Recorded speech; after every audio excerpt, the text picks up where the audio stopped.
Welcome to JS on Politics, a weekly look at what's happening in politics here in Wisconsin and across the nation, especially during the presidential season.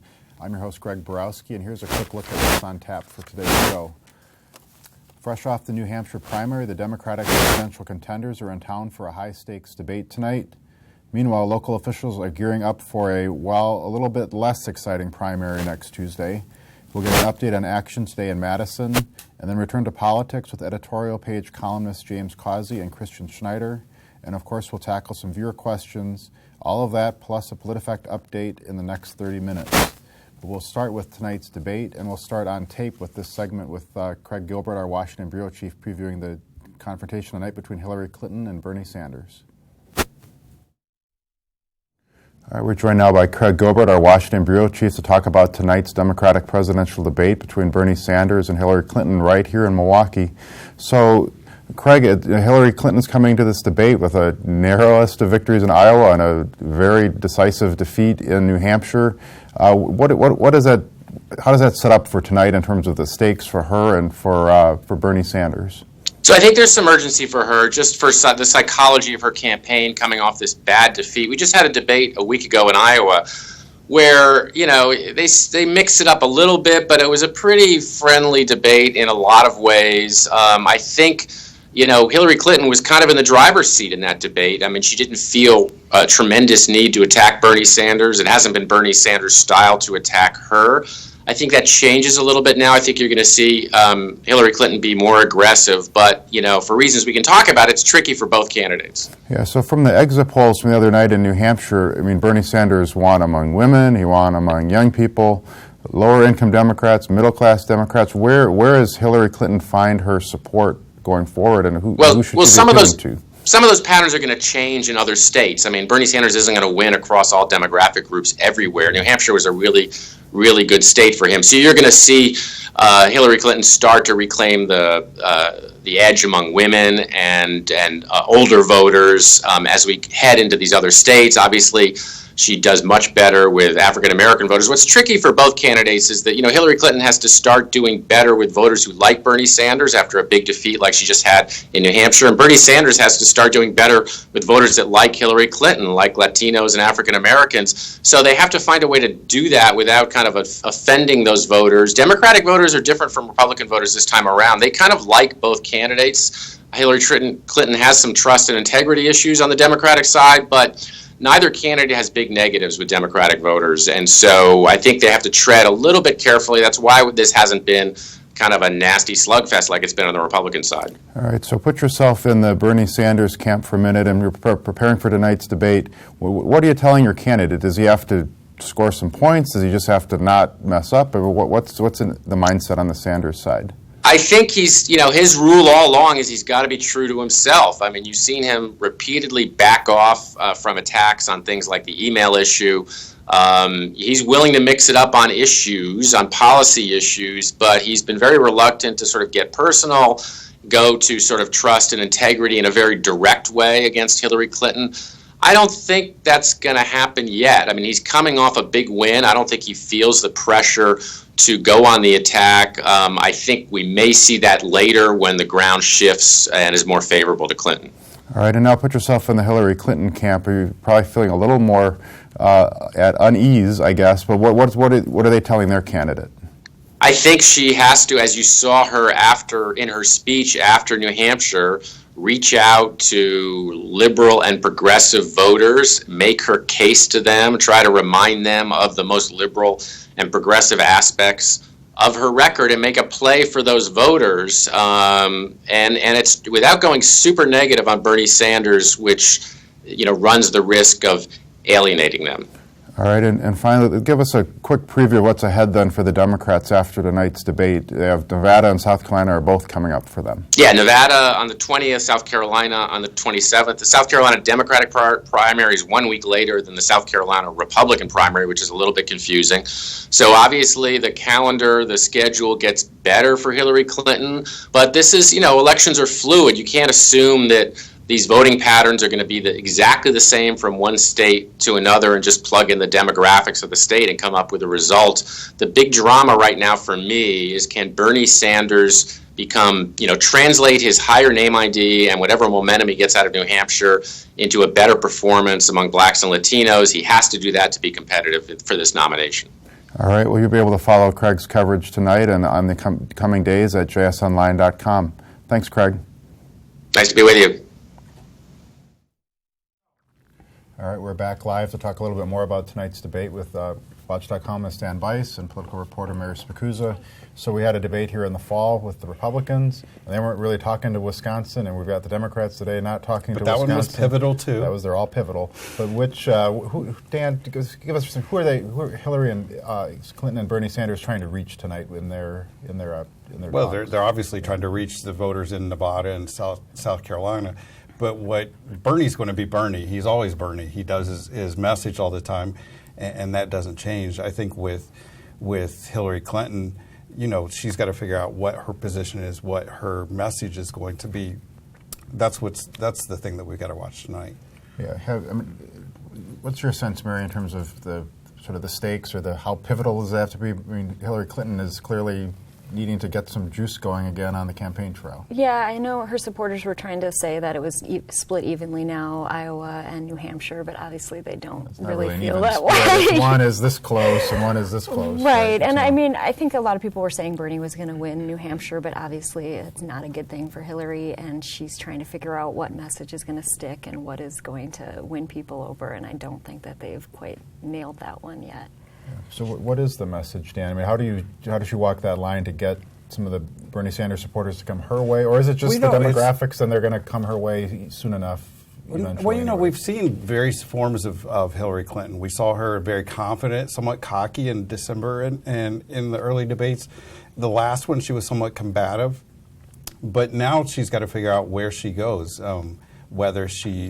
I don't think she's going to be as combative as she was last time, and certainly not as cocky because the wind's been taken out of her sails. So, I'm sort of expecting her to be sort of the fighting Hillary Clinton, the one who's fighting for you, the working class. All right. So if you had to predict most used word by Hillary Clinton today, is it fighter, or what do you think she's going to be emphasizing? At the end of the night, you tally up, what is her most used, Marco Rubio style phrase? What's it going to be? Yeah, I think the fighting for you is a good one. I think we'll hear a lot kind of trying to get a personal message in, so people.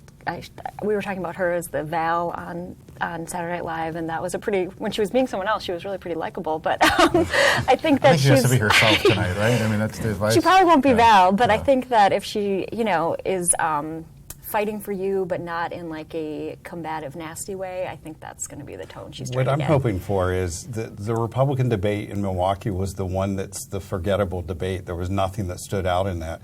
And I'm just hoping that the debate tonight's not the forgettable Democratic debate. That would be really boring for us. Yeah, that would be very boring for us. Yeah, we definitely don't want that. We did that with Hillary, but Bernie Sanders, what do you think is going to be his most used phrase? I don't know. His message never changes. And, the thing is, he's pretty unflappable, which is fun to see, because when Hillary was trying to pound on him, Bernie just didn't take it. And, he's...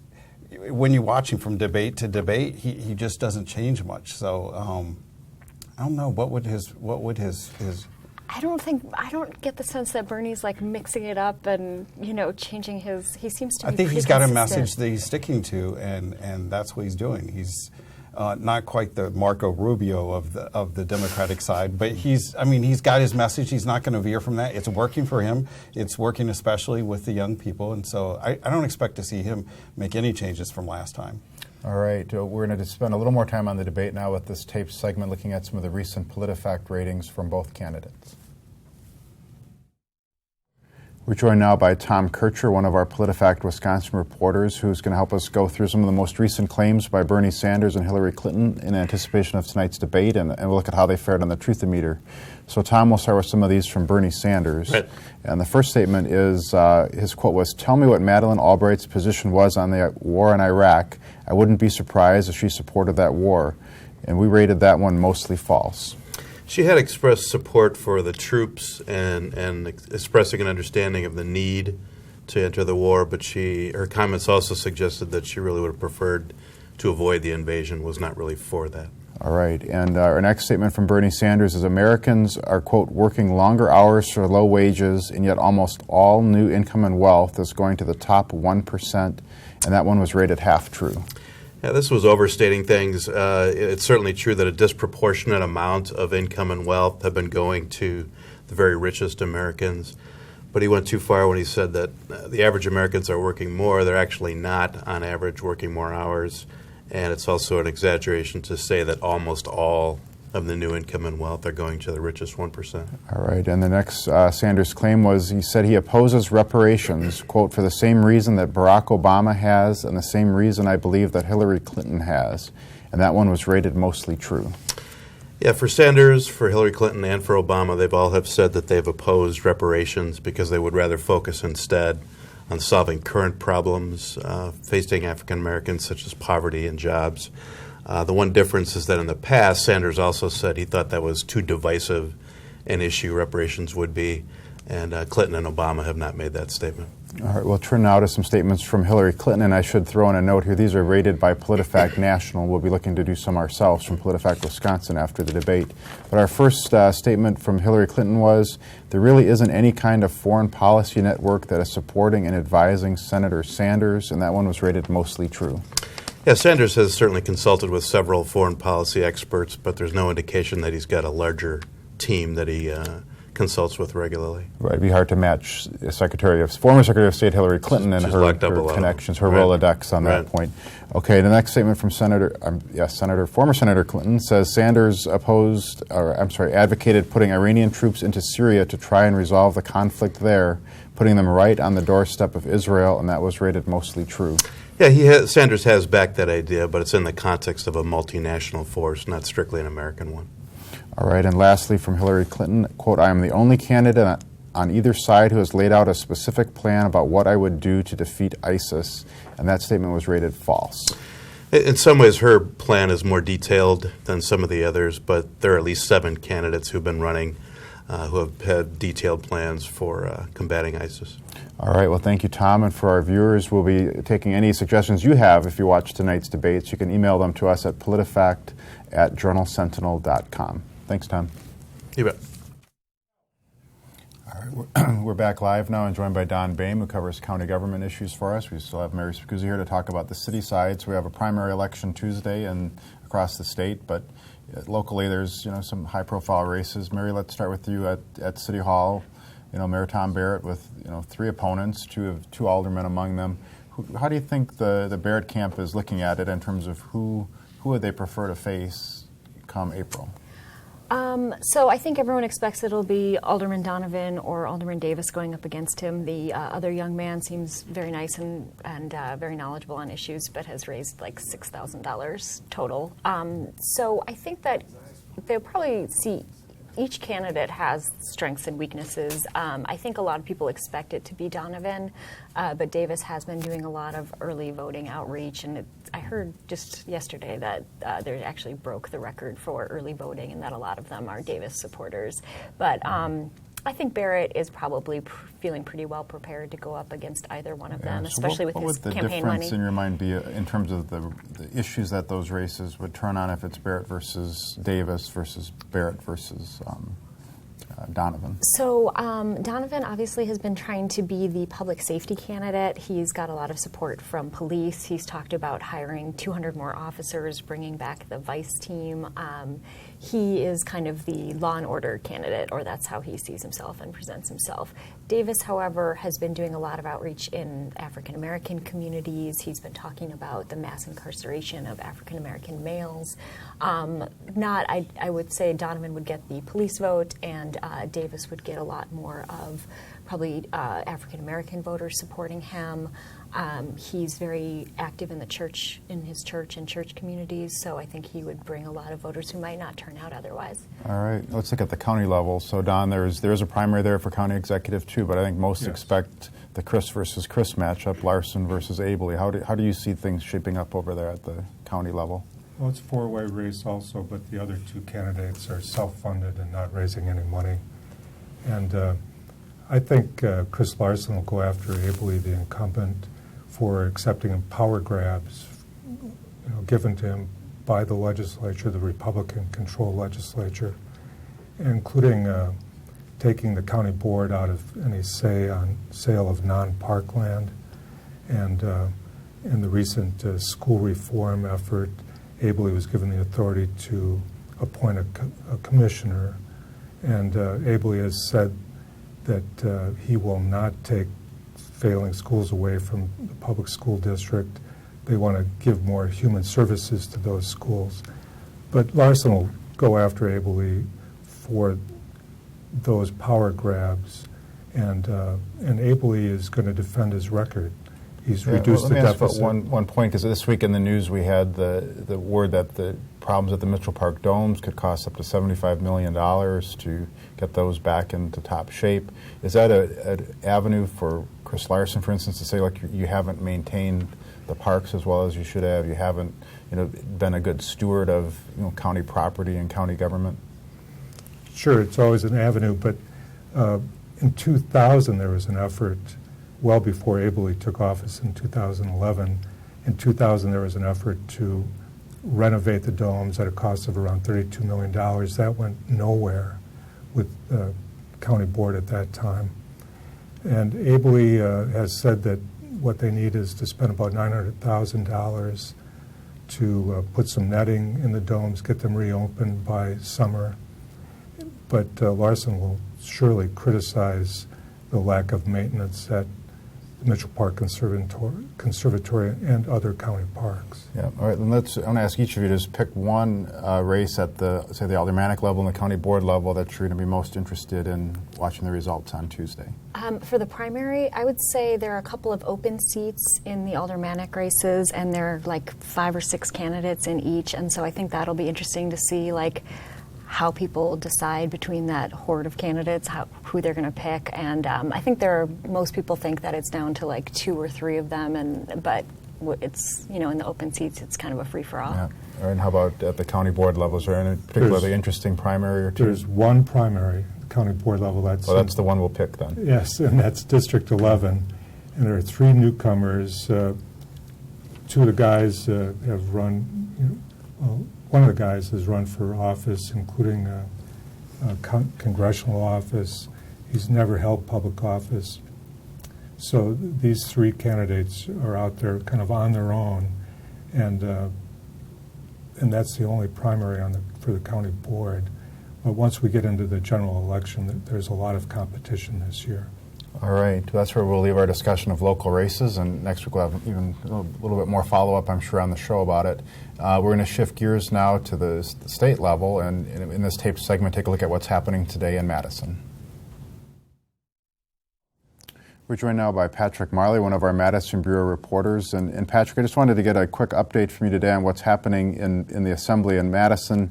I know there's a vote today on a bill with prescription reimbursements and Planned Parenthood. Can you tell us a little bit about what that's about?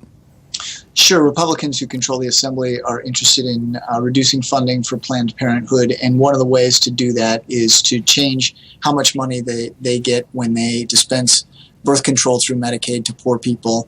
And so right now, Planned Parenthood can access the birth control at a discounted rate. This bill would say that when they give out the birth control, they can only reclaim the actual cost that they purchased the drug for, plus a dispensing fee. It would only affect Planned Parenthood. It wouldn't affect other family planning clinics. And so there's some concerns from Planned Parenthood that it would be unconstitutional, essentially, to single them out and change the way they're reimbursed, but not others. Yeah. Is there any doubt in your mind that the bill will pass today? I mean, they have the votes for it, I presume. Oh, yeah. They don't. The Assembly leaders are not interested in bringing things to the floor that are not going to pass.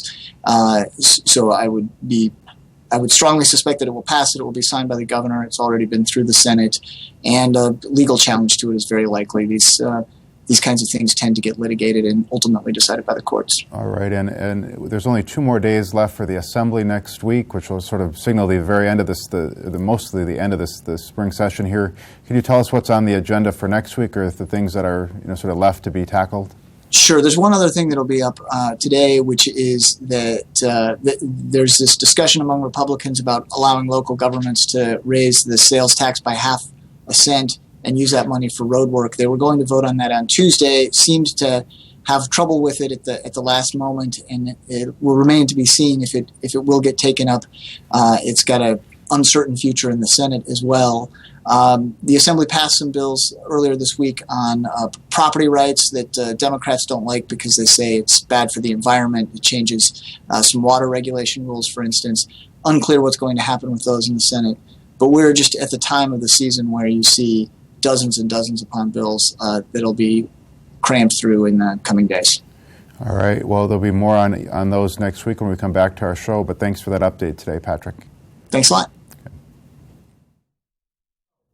All right, we're back live to continue our talk about politics, and I've got on your right, my left, Christian Schneider, and my right, your left, James Causey, editorial page columnist. And let's start with New Hampshire. I haven't really touched on that much today on the show.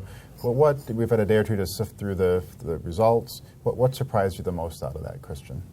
I think the surprise is that there weren't really a whole lot of surprises. I mean, the polling kind of told us what was going to happen on both the Democratic and Republican side.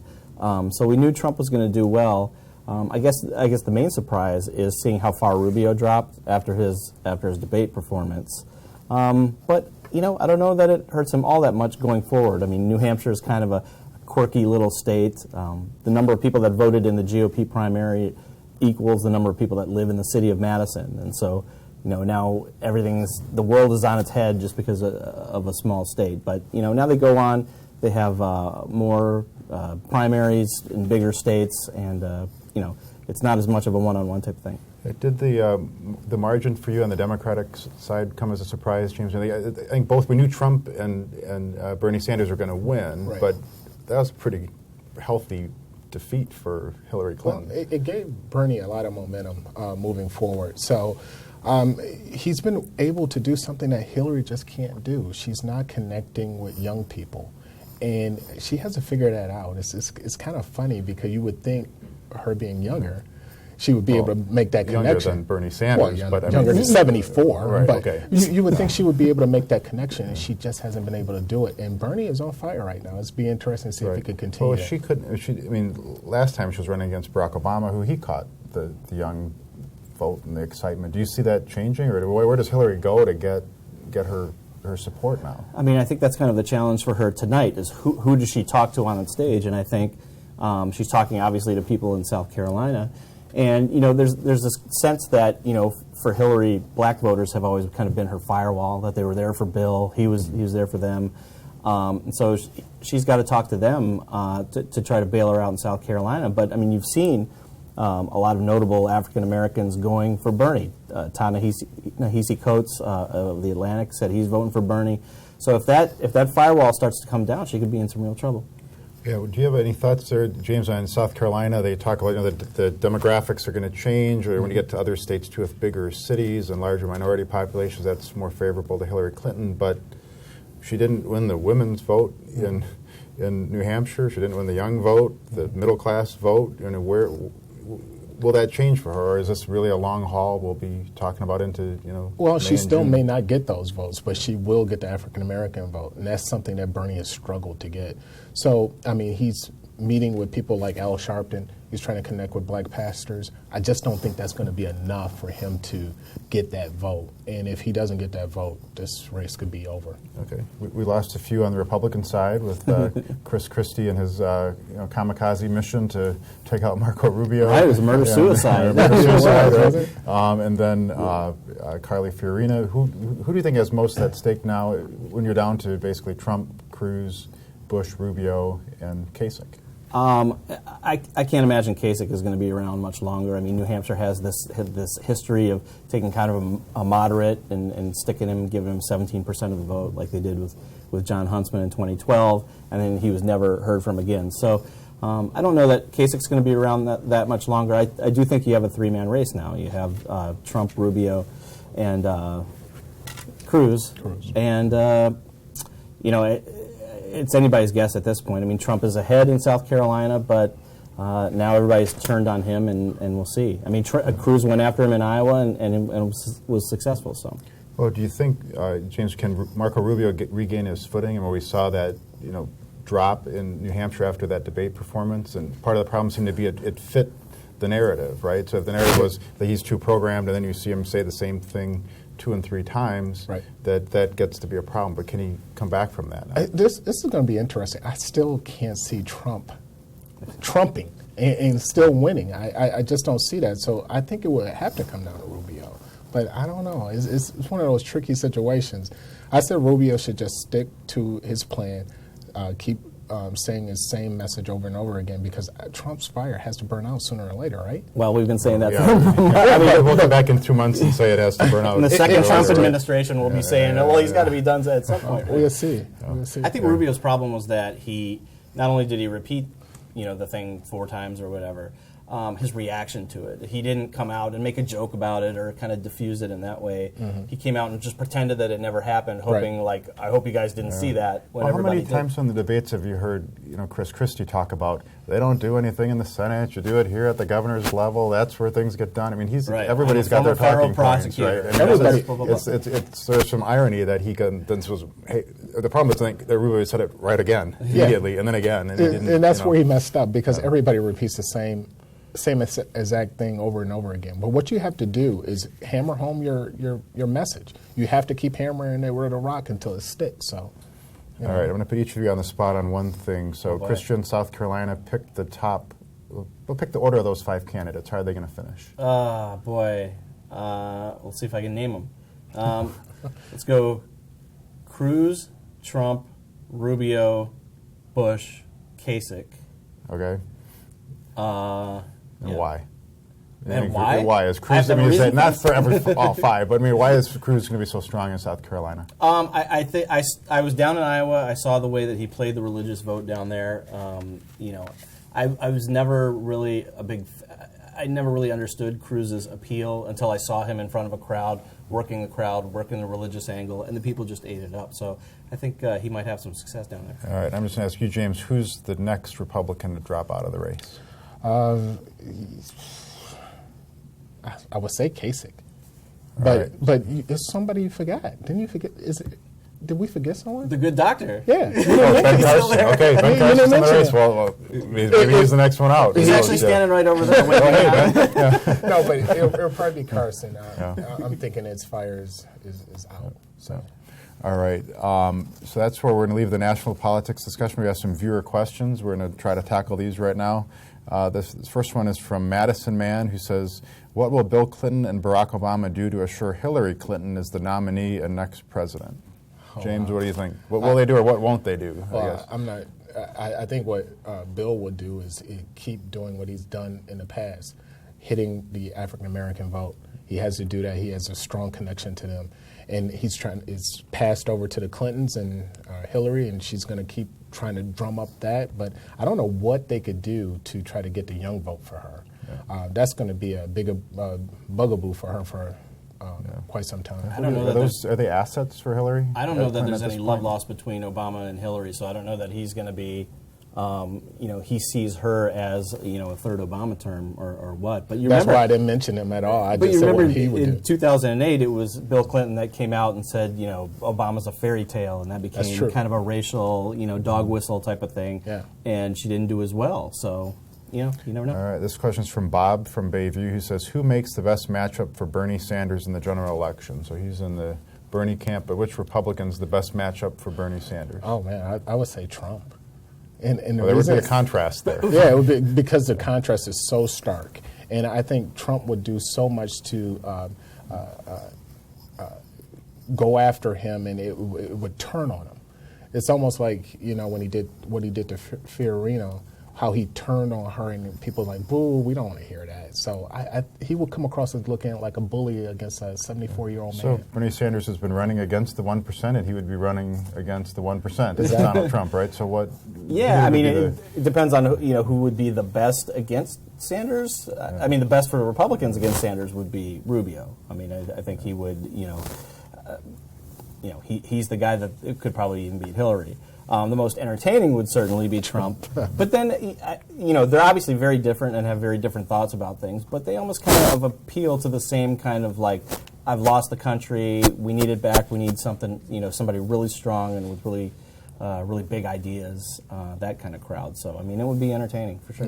All right, well, we'll leave our discussion there for today. There'll be lots more politics on JS Online today with running, tweets and blogs about the debate tonight and more coverage, even into the evening. So please tune in at jsonline.com, and we'll see you next week.